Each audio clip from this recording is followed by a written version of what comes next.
السلام علیکم ورحمۃ اللہ وبرکاتہ.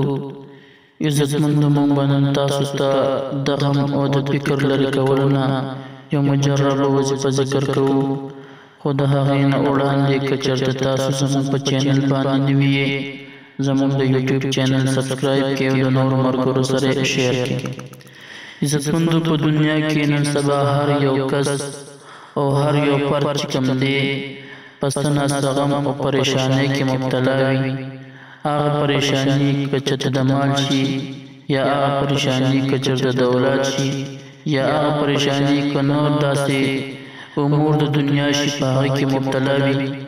علامه الوسی رحمت الله علیه په روح المانی کې فرمایي چې په ابو داود شریف کې راغلی دی چې څوک د آیات مبارک 9 ځله سحر او 9 ځله ماښام ولولي، نو الله جل شانه به دې د دنیا د هر غم او فکر نه خلاص کی، او الله جل شانه به د لپاره کافي شي. او علامه الوسی رحمت الله علیه فرمایي چې دا آزمایل شوی وظیفه ده.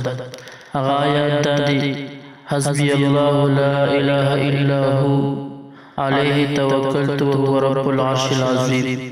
حسبی الله لا اله الا هو علیه توکلت وهو رب العرش العظیم.